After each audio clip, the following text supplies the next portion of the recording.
Racist cops aim guns at a federal judge. Minutes later, they're thrown in jail. What if I told you that a simple evening coffee run could change everything you believed about justice in America? Judge Margaret Chen had presided over federal cases for 12 years, but nothing prepared her for what happened on that quiet Tuesday evening outside Miller's Diner.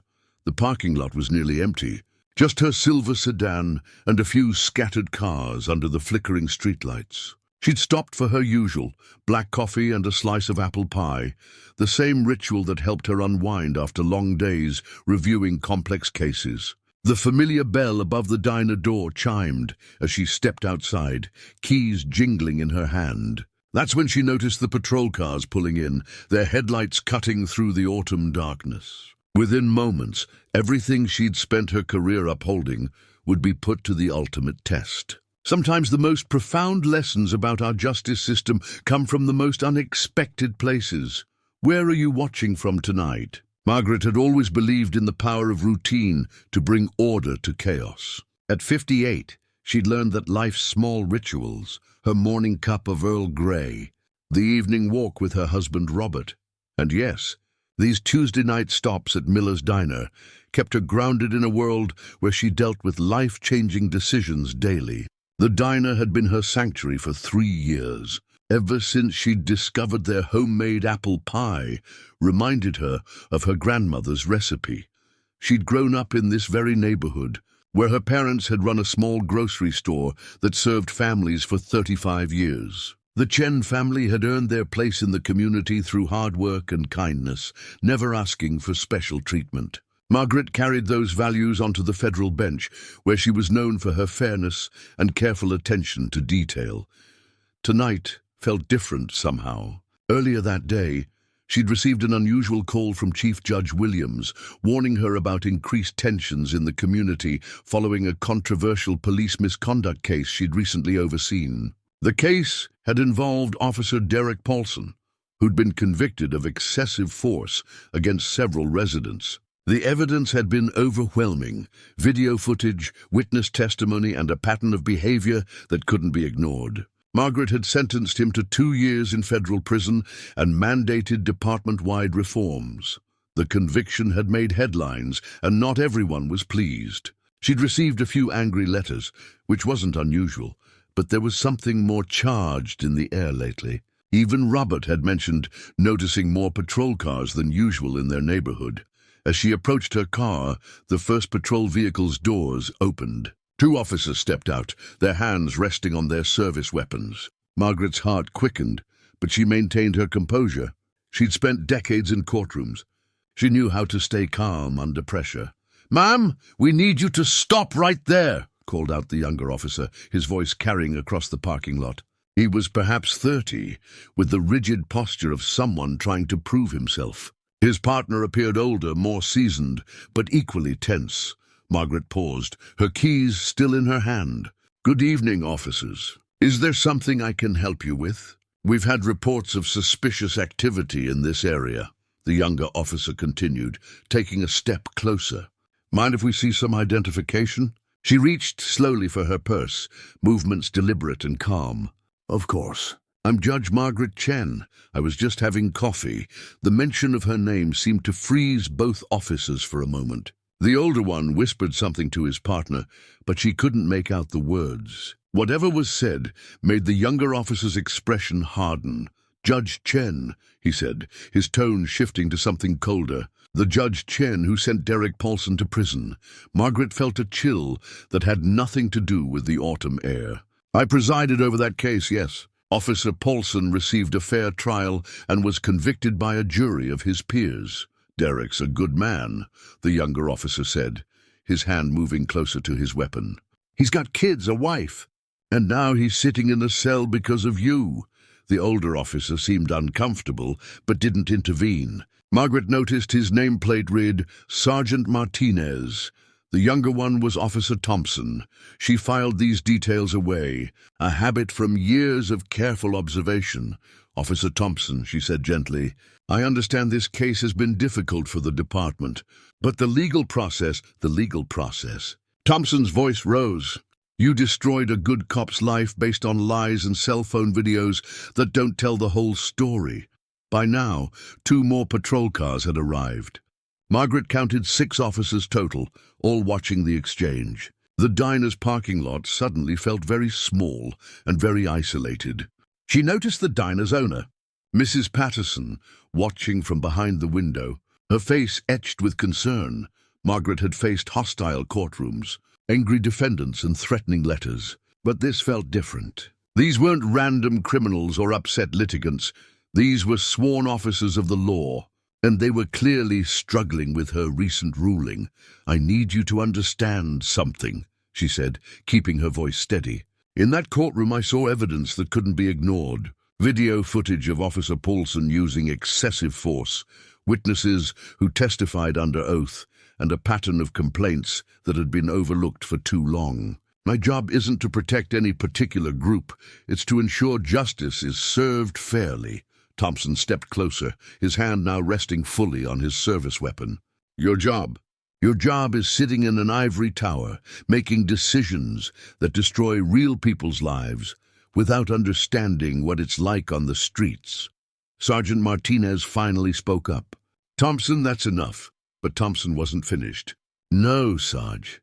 She needs to know what her decisions cost. Derek's kids can't afford school clothes now. His wife's working 2 jobs. This woman ruined a family." Margaret felt a wave of sadness, not fear, but genuine sorrow for everyone involved. She'd seen Officer Paulson's family in the courtroom during sentencing.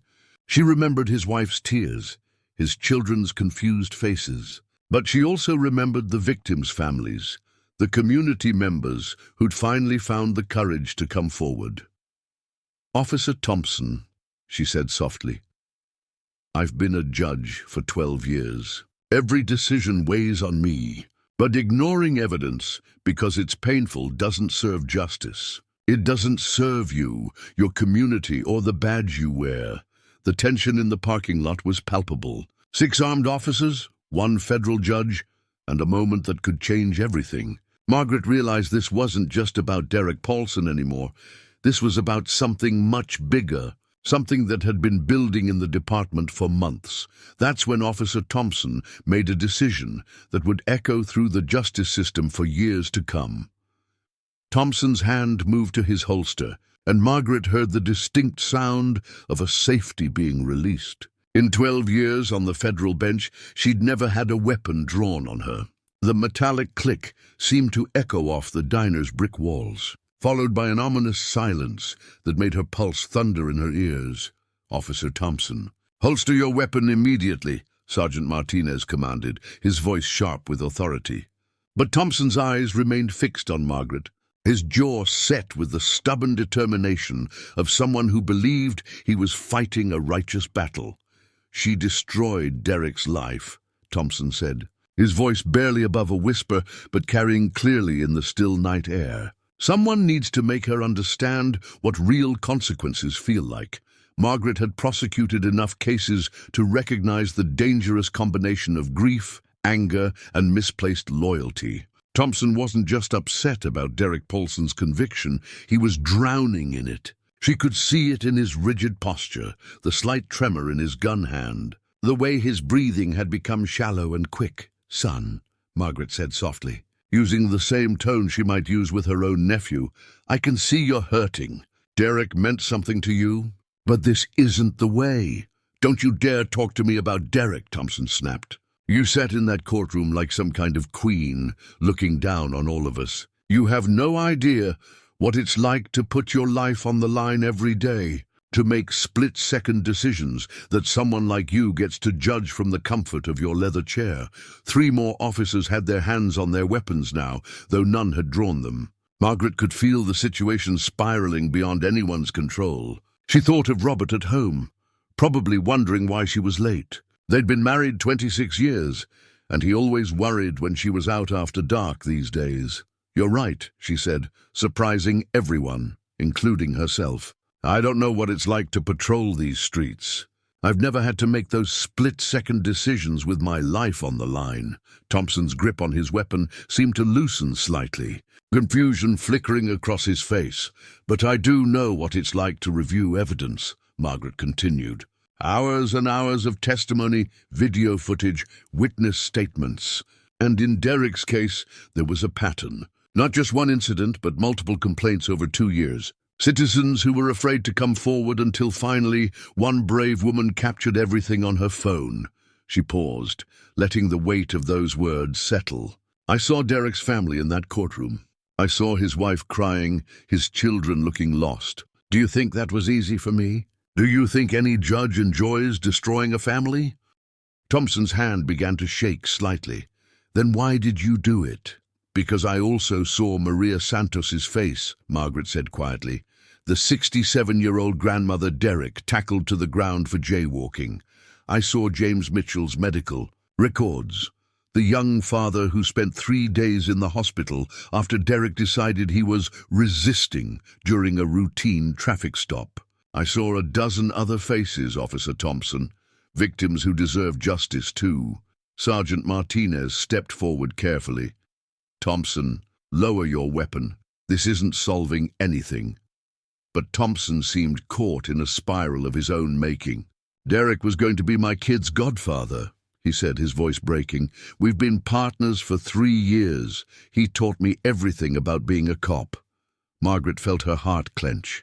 This wasn't about justice anymore. This was about a young man watching his mentor fall from grace and not knowing how to process the betrayal he felt. I understand loyalty, she said gently. My father served 25 years as a police officer before he opened that grocery store. He taught me that wearing a badge means accepting a higher standard, not a lower one. The parking lot fell silent, except for the distant hum of traffic and the buzz of the flickering streetlight overhead. Margaret noticed Mrs. Patterson had disappeared from the diner window, probably calling for help. She hoped so. That's when Officer Thompson made a choice that surprised everyone, including himself. Instead of lowering his weapon, he stepped closer. To Margaret, his gun now pointing directly at her chest. Your father was probably from a different time, he said bitterly, when cops were respected, when judges cared about the people protecting their communities instead of just political correctness and viral videos. Sergeant Martinez drew his weapon, but he aimed it at Thompson, not Margaret. Son, you need to think about what you're doing.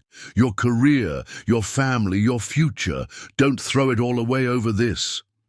Other officers were calling for backup, speaking urgently into their radios. Margaret could hear sirens in the distance growing louder. Soon this parking lot would be flooded with law enforcement, media, and chaos. The story would spread across social media within hours. Federal judge held at gunpoint by police officer. But in that moment, looking into Thompson's eyes, Margaret saw something that changed everything. Behind the anger and the bravado, she saw fear. Not fear of consequences, but fear of a world that no longer made sense to him. Fear that everything he'd believed about justice and loyalty might be wrong. Officer Thompson, she said, taking a small step forward despite the weapon trained on her. What's your first name? What? He seemed startled by the question. Your first name. If we're going to have this conversation, I'd like to know what to call you. Michael, he said automatically, then seemed angry at himself for answering. Michael, I want you to imagine something for me. If this moment touched your heart, please give the video a thumbs up. Michael, Margaret continued, her voice steady, despite the weapon pointed at her chest. I want you to imagine your partner Derek in his cell right now. What do you think he'd say if he could see you standing here, threatening a federal judge in a diner parking lot?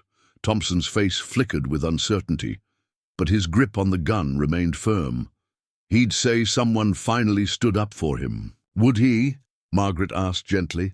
Or would he tell you to put that gun down and go home to your family? The sirens were getting closer now. Margaret could see more headlights approaching from both directions. Whatever happened in the next few minutes would determine not just her fate, but the trajectory of this young officer's entire life. You don't know Derek, Thompson said, but there was less conviction in his voice now. You only saw him in that courtroom, listening to lies and watching edited videos. Then tell me about him, Margaret said, taking another careful step forward. Tell me about the Derek you know.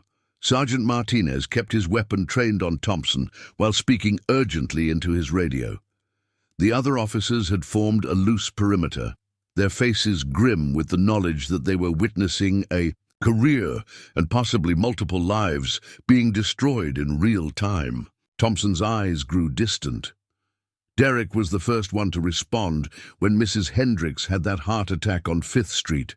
Carried her to the ambulance himself. He coaches Little League every summer, never misses a game. Last Christmas, he and his wife bought presents for 12 families whose kids wouldn't have had anything under the tree. Margaret nodded slowly. That sounds like a man who understands service, a man who understands that wearing a badge means protecting people, not hurting them. Exactly, Thompson's voice cracked. That's why this whole thing is so wrong. Derek's a good man who made a few mistakes. Michael, in your heart, do you really believe what happened to Maria Santos was just a mistake? The question hung in the air like smoke. Thompson had seen the footage. Every officer in the department had. Maria Santos, walking slowly across the street with her groceries, Derek approaching aggressively, the 70-year-old woman raising her hands in confusion before being slammed to the pavement. She shouldn't have been jaywalking, Thompson said weakly. Is jaywalking a crime that deserves broken ribs and a concussion? Thompson's gun hand began to tremble more noticeably. In the distance, Margaret could see the flashing lights of multiple emergency vehicles converging on their location. Soon, this parking lot would become a crime scene, and Michael Thompson would either be a young man who made a terrible mistake or something much worse. You're trying to confuse me, he said desperately. You're using your lawyer tricks. Margaret thought of her own children, grown now, with families of their own, and how she'd felt when they were struggling to understand right from wrong. Sometimes the hardest lessons came wrapped in the most painful packages. Michael, I'm not trying to confuse you. I'm trying to help you see what Derek probably sees right now, sitting in that cell. Do you think he's angry at me? Or do you think he's angry at himself? For the first time since drawing his weapon, Thompson seemed to waver. The gun dropped slightly, no longer aimed directly at Margaret's heart. I visited him last week, Thompson said quietly. He looked broken, not angry, just broken. He kept saying he was sorry, that he'd let everyone down. That doesn't sound like a man who wants revenge, Margaret observed gently. That sounds like a man who wants to make amends. The first response vehicles were pulling into the parking lot now. More police cars, an ambulance, and what looked like a federal marshal's vehicle. Margaret recognized Deputy Marshal Sandra Rodriguez stepping out, someone she'd worked with on numerous cases. The situation was about to become much more complex. Thompson noticed the new arrivals and his grip tightened on his weapon again. Now look what you've done. This is all going to be my fault. No, Michael, this is all going to be your choice. Right here, right now, you get to choose who you want to be. Do you want to be the officer who lost his way and threatened a judge? Or do you want to be the officer who found his way back to what's right? Deputy Marshal Rodriguez was approaching, slowly, her hands visible but her own weapon within easy reach. She'd dealt with volatile situations before. Margaret could tell by her calm, measured movements. Officer Thompson, Rodriguez called out in a clear, authoritative voice. I'm Deputy Marshal Rodriguez. I need you to lower your weapon and step away from Judge Chen. Thompson looked wildly between Margaret and the approaching marshal. The young man was clearly in over his head, probably realizing for the first time that he'd crossed a line he could never uncross. They're going to arrest me, he said to Margaret, almost pleadingly. Yes, they probably are, she replied honestly, but how you handle these next few minutes will determine what happens after that. Derek made his choices and now he's facing the consequences. You can make different choices. Thompson's breathing was becoming rapid and shallow, the early signs of panic. Margaret had seen it before in her courtroom, when defendants suddenly realized the full weight of their situation. "My wife," he whispered. "My kids. What's going to happen to them?" Margaret felt a wave of compassion for this young man who'd let his loyalty cloud his judgment. "That depends on what you do right now, Michael. Your family needs you to make the right choice. Have you ever faced something like this? Share your experience in the comments." Deputy Marshal Rodriguez had positioned herself about 20 feet away, her voice calm but commanding. "Officer Thompson, I know you're hurting. I know this situation feels overwhelming, but you have a choice right now that will determine everything that happens next." Michael's hand shook violently as he looked between Margaret and Rodriguez. Sweat beaded on his forehead despite the cool autumn air. Behind him, Sergeant Martinez continued speaking quietly into his radio while more emergency vehicles arrived, their flashing lights turning the diner parking lot into a surreal tableau of red and blue. "Michael," Margaret said softly, drawing his attention back to her, "I want to tell you something about Derek that didn't come out in the trial." His eyes snapped to hers. "What?" "After his conviction, he asked to speak with me privately. Judge to judge, off the record. He wanted me to know something." Thompson's gun wavered, pointing toward the ground now rather than at Margaret. "What did he say?" "He said he was glad the truth came out. He said he'd been struggling with anger for months, maybe years, and he was afraid of what he might do next if someone hadn't stopped him." The words hit Thompson like a physical blow. His weapon dropped completely to his side as he stared at Margaret in shock. "That's impossible. Derek would never—" "Derek loved being a police officer," Margaret continued. "But he told me the job had started eating away at his soul. Too much violence, too much pain, not enough support from the department. He said the conviction probably saved his life, and maybe saved someone else's life too." Rodriguez took a careful step closer, sensing the shift in Thompson's demeanor. "Officer Thompson, I need you to place your weapon on the ground and step back." Thompson looked down at the gun in his hand, as if seeing it for the first time. The weight of what he'd done, threatening a federal judge, drawing his weapon on an unarmed civilian, letting his emotions override his training, seemed to crash down on him all at once. "I'm so sorry," he whispered, his voice barely audible. "Judge Chen, I'm so sorry." "I know you are, Michael." Slowly, carefully, Thompson knelt and placed his service weapon on the asphalt. The sound of metal against concrete seemed to echo through the parking lot, followed by a collective exhale from the dozen officers watching the scene unfold. Rodriguez moved quickly but not aggressively, securing Thompson's weapon while two other officers approached to take him into custody. But she held up a hand, stopping them momentarily.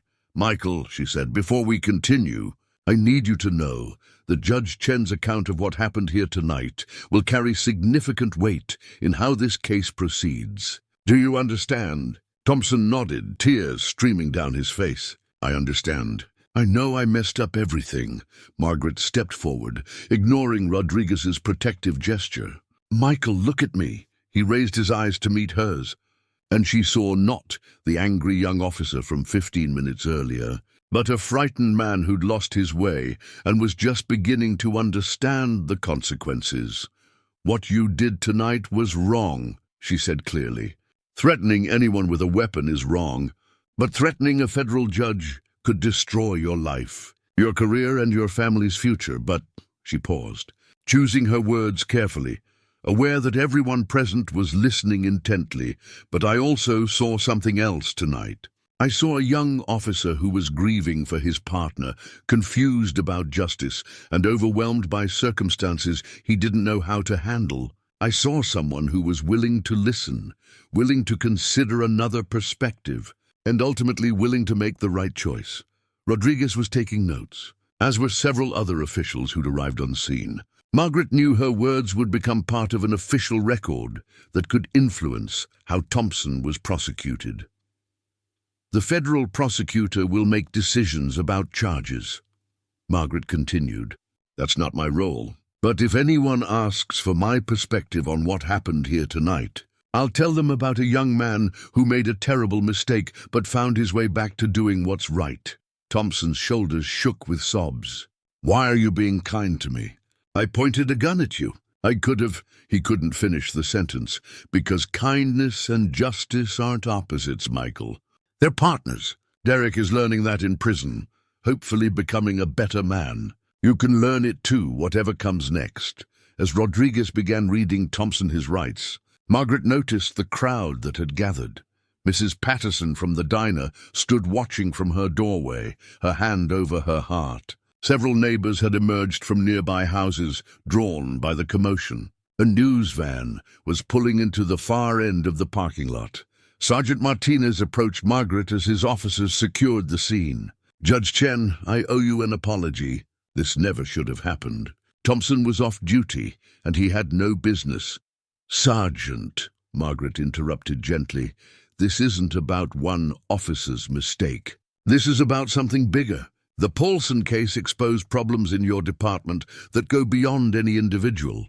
Martinez nodded grimly. "Internal Affairs has been conducting a full review since the conviction. We've identified several officers who need additional training, counseling, or disciplinary action. Thompson was actually scheduled for a psychological evaluation next week. Then tonight's incident, as terrible as it was, might actually be part of the solution rather than creating a new problem." As Thompson was led to a patrol car, he looked back at Margaret one more time. "Thank you," he said simply. Margaret watched the young officer disappear into the back seat, knowing that his life had changed forever in this parking lot. But she also knew that sometimes the most important changes came from the most painful moments. If you've been moved by this journey, subscribe for more heartfelt stories. 3 months later, Margaret stood in her chambers, reviewing a letter that had arrived that morning. The envelope bore the return address of the Federal Correctional Facility, where Derek Paulson was serving his sentence. She opened it carefully, recognizing the careful handwriting from their previous correspondence. "Dear Judge Chen," the letter began, "I heard about what happened with Officer Thompson in the diner parking lot. I wanted you to know how sorry I am that my actions led to such pain for so many people, including a good young man who just couldn't understand how his mentor could disappoint him so badly." Margaret settled into her leather chair, the same chair Thompson had mentioned with such resentment, and continued reading. "I've been working with the prison counselor, Dr. Martinez, to understand the anger that consumed me during those final months on the force. I realize now that I was drowning in frustration, taking out my own pain on innocent people who deserved protection, not punishment. When you sentenced me that day, you probably saved more lives than just mine." The letter went on to describe Derek's participation in a victim reconciliation program, where he'd had the opportunity to speak directly with Maria Santos and several other people he'd hurt. The meetings had been difficult but healing for everyone involved. "Mrs. Santos told me something I'll never forget," Derek had written. "She said she didn't hate me, but she'd been afraid of police officers her whole life because of experiences like ours. She said she hoped I could help other officers learn to see people like her as human beings, deserving of dignity, not problems to be solved with force." Margaret set the letter down and gazed out her window at the courthouse steps, where she'd seen so many people seek justice over the years. Some left satisfied, others disappointed, but all had participated in a system designed to balance accountability with redemption. Her phone buzzed with a text from Robert. "Dinner ready when you are. Made your favorite, beef stew and cornbread." She smiled, grateful for the simple constants in her life. The past 3 months had been intense, filled with hearings, investigations, and media attention following the parking lot incident. The story had indeed spread across social media and national news. "Federal judge shows mercy to officer who threatened her," but the real story was more complex and more hopeful than any headline could capture. Michael Thompson had been charged with assault with a deadly weapon and threatening a federal official. Serious. felonies that could have sent him to prison for years. But Margaret's testimony about his willingness to listen, his obvious remorse, and his ultimate decision to surrender his weapon had influenced the federal prosecutor's approach to the case.